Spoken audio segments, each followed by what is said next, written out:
Bonjour à tous, je suis la Critique Masquée, et dans cette vidéo, on va parler des 10 pires films de l'année, parce que oui, nous sommes à la fin de l'année, j'ai déjà fait mon top 10, maintenant il est temps de faire mon flop 10. N'hésitez pas à me mettre votre flop 10, évidemment. Mettez-moi votre flop 10, dites-moi quelles sont les pires merdes de l'année, j'en ai sûrement dû oublier des trucs regardables. Dites-moi donc. Alors vous allez voir, ça va chier les bulles. Numéro 10. Numéro 10, je vais mettre Batman contre Superman, la version cinéma. Eh oui. Je dois vous l'avouer que je parle de mon expérience en salle, j'ai vraiment pas aimé ce film. Genre en salle, ça m'a vraiment dérangé ce film. Il m'a dérangé, je vous en avais pas parlé parce que j'avais pas encore repris ma chaîne à l'époque, mais il m'a dérangé, putain. Je comprenais pas, quoi, il y avait tellement de trucs incohérents, de trucs mal amenés, ça sautait d'une scène à une autre sans vraie raison au milieu d'une scène, on sentait vraiment un film mal foutu, quoi.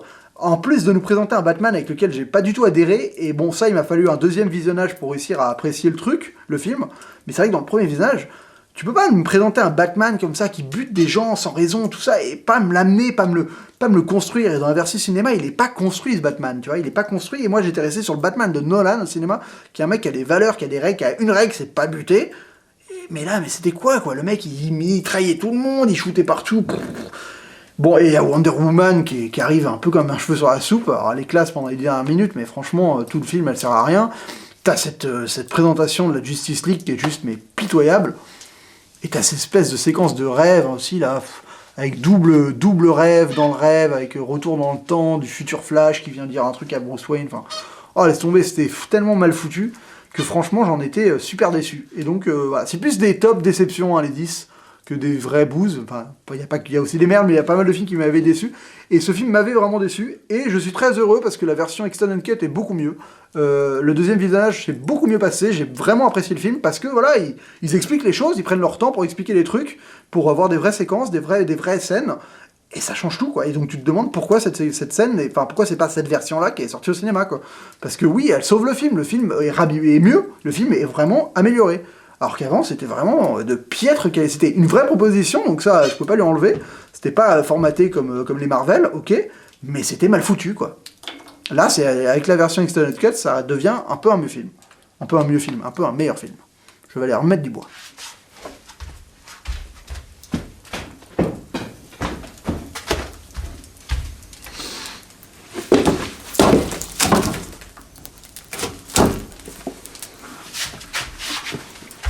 Hop. Et donc on va passer au numéro 9. Numéro 9, le seul film d'animation de mon flop, je crois, oui, c'est ça. Comme des bêtes. Alors écoutez, je le mets ici parce qu'il a cartonné. Alors même si c'est pas supposé être un critère de qualité ou de manière d'appréhender un film, mais déjà je trouvais ça bien d'avoir un film d'animation dans mon flop, pardon. Et ce film est une merde. Enfin, ce film n'apporte rien, n'a rien de nouveau, n'est pas original. J'avais déjà fait une critique dessus. Ce film, c'est Toy Story sans idée, appliqué avec des animaux. Et quand tu vois Zootopie à côté, tu te dis, mais les mecs sont vraiment... sont des quiches Lorraine, quoi. Des quiches Lorraine. Des quiches Lorraine surgelées et pas réchauffées, quoi. Donc honnêtement, voilà, comme des bêtes, c'était de la merdasse. Aucun intérêt, ce film. Donc t'es 9ème dans mon flop, mon pote. Et ben reste-y, et je te regarderai pas. Je te regarderai plus, enfin...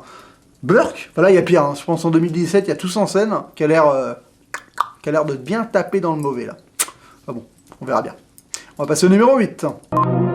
Alors, numéro 8, je vous en ai pas parlé. C'est un film français que je suis allé voir le matin. Faut savoir qu'on était 4 dans la salle, au début, on a fini à 2. Voilà, c'est Une vie de Stéphane Brisé, qui est une adaptation d'un roman de Maupassant que j'ai pas lu. Venez pas me dire que le roman est génial... qui raconte donc la vie de Jeanne, je crois, qui sort du couvent, donc à 18 ans, en Normandie, en 1800 et des poussières, et on va suivre sa vie pendant, je sais pas, 20-30 ans, et on s'emmerde. Non mais franchement, c'est horrible. Déjà, c'est en format carré, donc c'est bizarre. Alors il a fait ça pour enfermer les personnages, donc c'est exactement comme Dolan, sauf que Dolan au moins il y avait un peu de créativité quand il fait ça, il écarte le cadre un moment pour montrer la différence, hein, parce que tu n'es pas obligé d'avoir un format carré pour enfermer les personnages, ça ne veut rien dire, alors que bon, Dolan était vraiment pensé dans sa mise en scène dans Mommy, là c'était juste un vieux, je sais pas moi, un vieux gadget de mise en scène de merde, pour raconter un truc qui est racontable de milliards d'autres manières plus intéressantes, donc, et l'image est dégueulasse. Et genre, tu passes avec des élites partout, et qu'est-ce que tu t'emmerdes. En fait, c'est une meuf qui, en gros, l'histoire, c'est une meuf qui se... Tous les mecs qu'elle rencontre vont être des connards. Genre, elle va se marier avec un mec qui va se mettre à la tromper, et elle va être dégoûtée, le mec va se faire buter, et elle va avoir un gosse avec ce mec, et le gosse va devenir un connard qui va se barrer, et dilapider toute sa thune, et lui demander que de la thune, et donc elle passe une vie de merde. Et donc t'es là pendant 2 heures à te faire chier, à regarder une meuf qui a une vie de merde dans Normandie en 1800 des brouettes, et c'est moche, et tu t'emmerdes, et je me suis fait chier, et j'ai compris pourquoi 2 personnes sur 4 s'étaient barrées de la salle, quoi. Voilà, donc je mets ma vie, alors que pour une vie... Attends, j'ai bien aimé la loi du marché, mais à un moment, faut arrêter avec le misérabilisme, et avec le... Faites plaisir aux spectateurs, les réalisateurs français, un peu. Parce que souvent vous, monsieur réalisateur français, faites-nous plaisir quand vous faites des films, faites pas juste des bousasses intello, pseudo...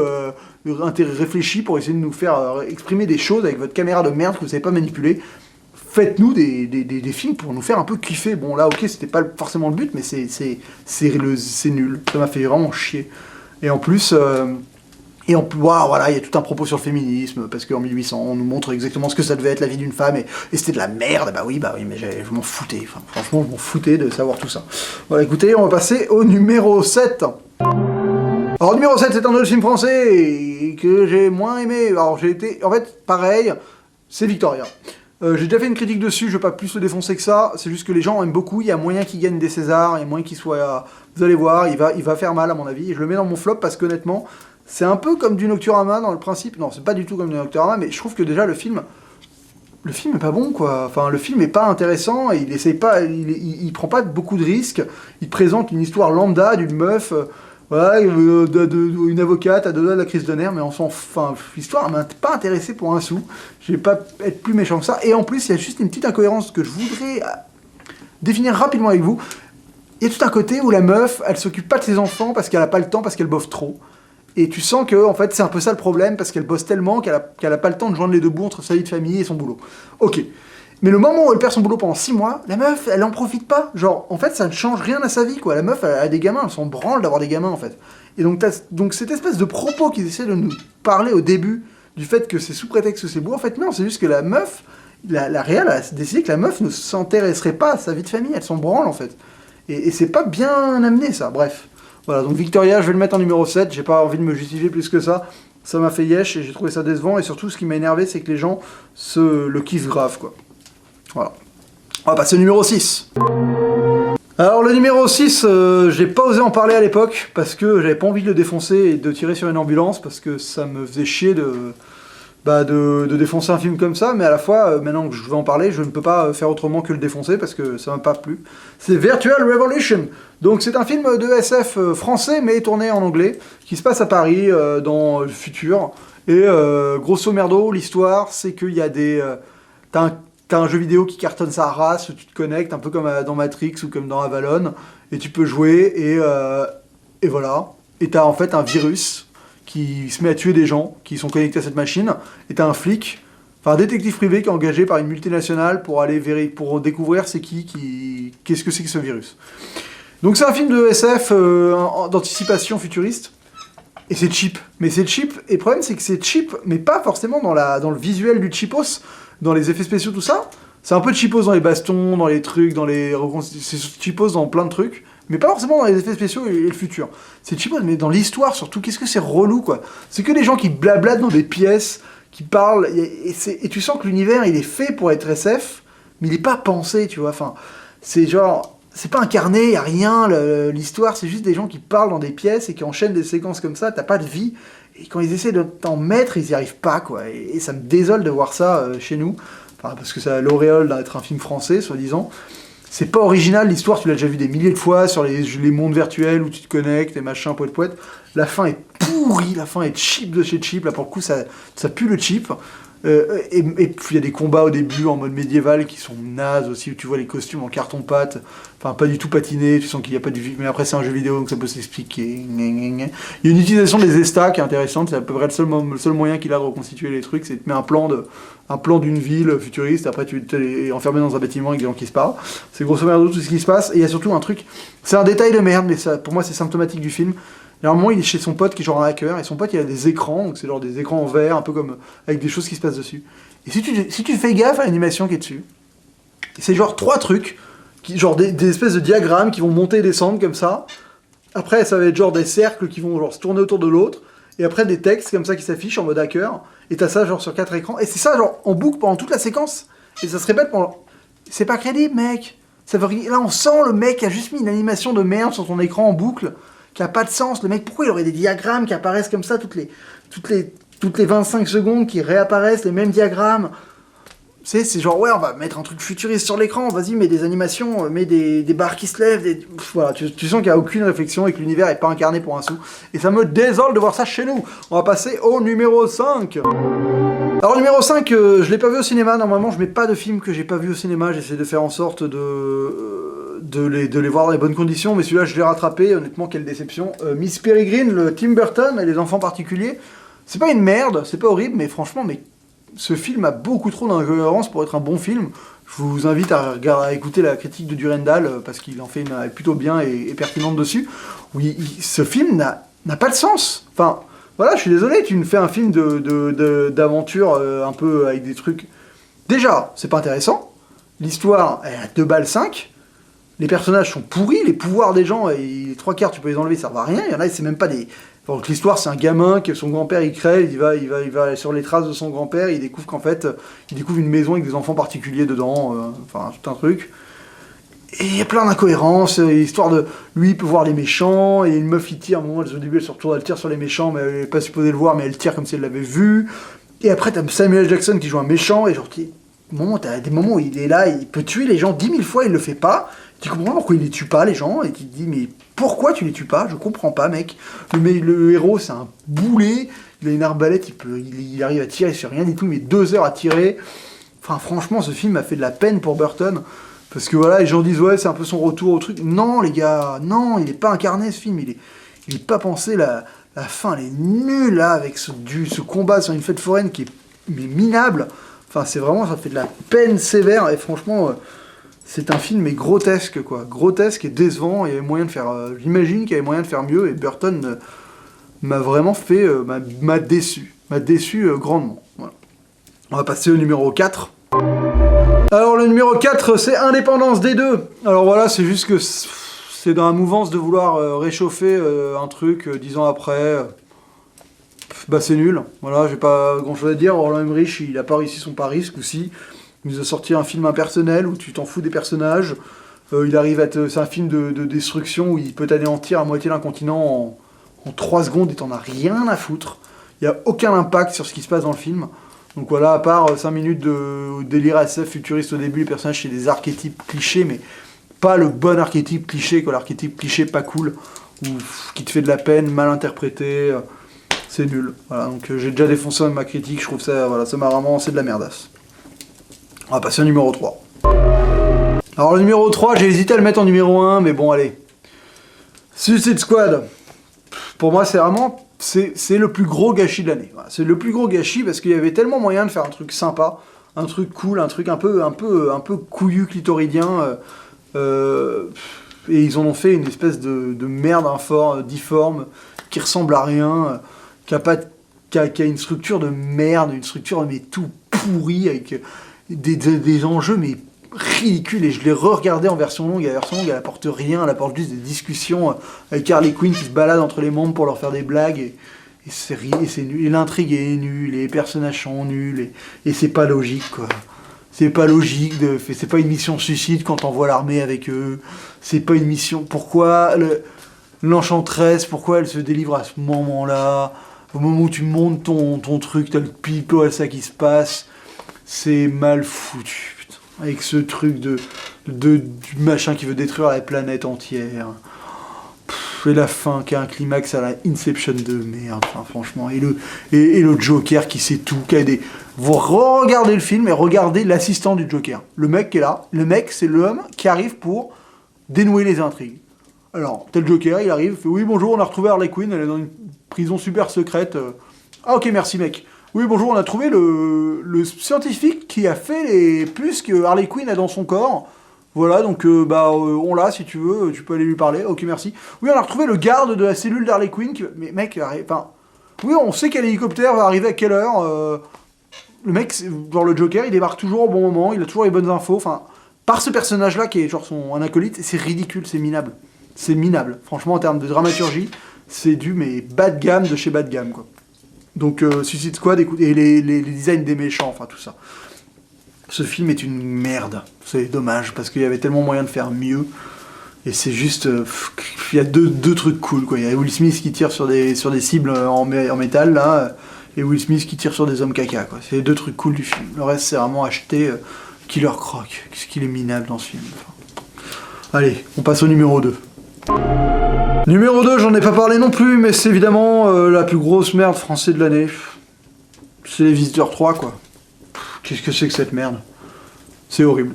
C'est un montage mais épileptique, genre des plans, ça va dans tous les sens, des gros plans sur les visages d'acteurs qui jouent mal, ils sont en roue libre totale.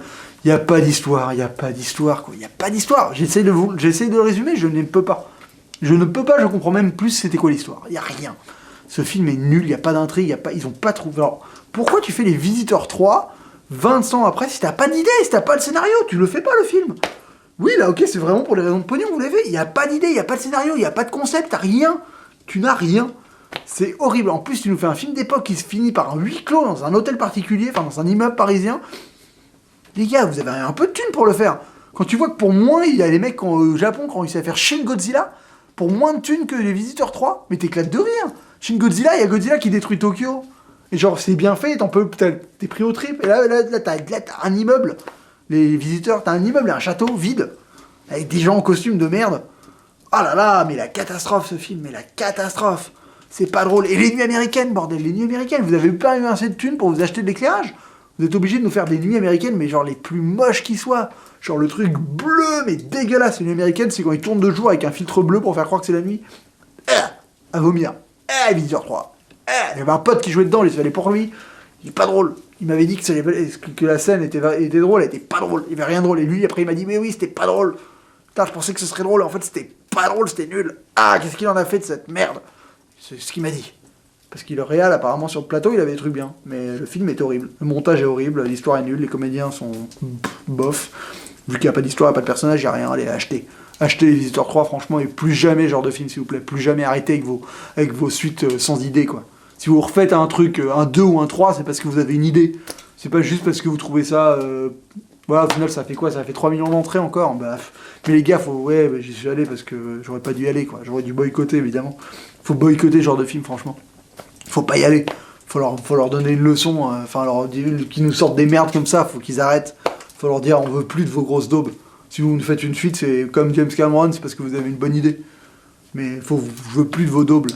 Franchement, Visiteur 3 de merde. Franchement, tu me... Alors, on va passer au numéro 1.